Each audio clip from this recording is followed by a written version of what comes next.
हूं आपका अपना शेफ हरपाल।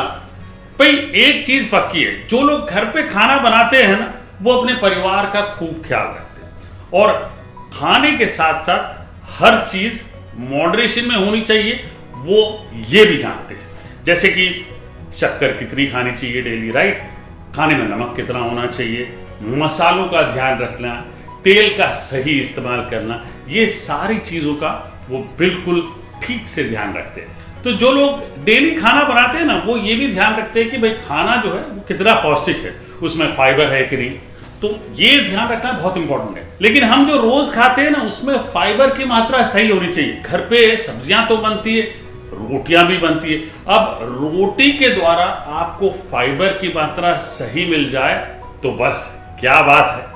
और आपको एक चीज और बता दूं कि आईसीएमआर की गाइडलाइंस के हिसाब से आपको 25 से 30 ग्राम फाइबर की मात्रा डेली चाहिए। और पूरे हिंदुस्तान में हम रोटियां भाई सुबह खाते हैं, दोपहर को खाते हैं, शाम को खाते हैं, राइट।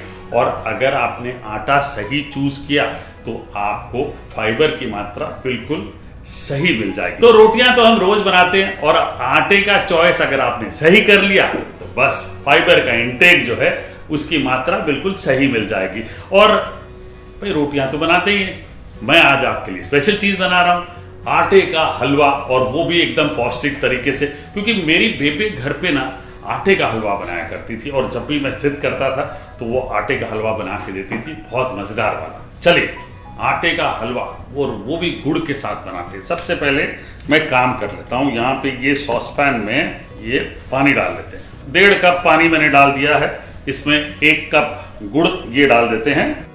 और इसी गुड़ में थोड़े से आयुर्वेदिक प्रिंसिपल्स के हिसाब से जिंजर पाउडर, सौंफ का पाउडर, ये लीजिए आधा छोटा चम्मच डाल लेते हैं और इसको छोड़ देते हैं, ठीक है।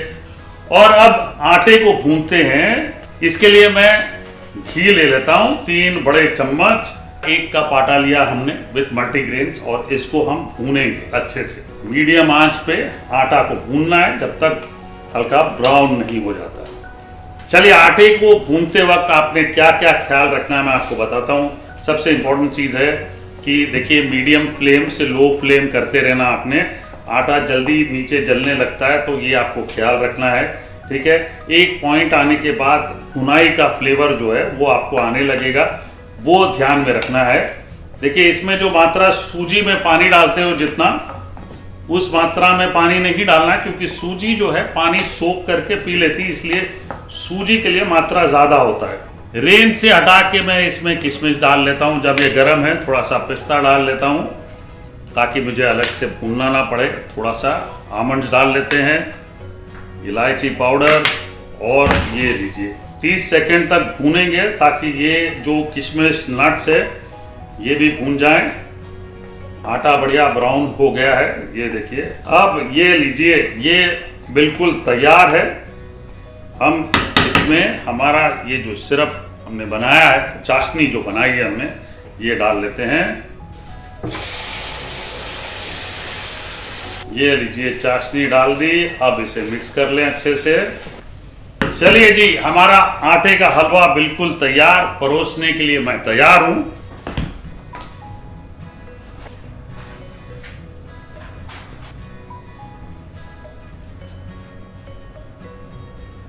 ये थोड़ा सा पिस्ता ये डाल लेते हैं, ये लीजिए। वाह जी, ये लीजिए पौष्टिक आटा बिल्कुल तैयार है और हमने क्या फटाफट बना लिया, देखिए। तो जी खाने में अगर फाइबर है तो जीवन में तंदुरुस्ती है, और मेरे पास तो भाई मल्टीग्रेन आटे का हलवा है।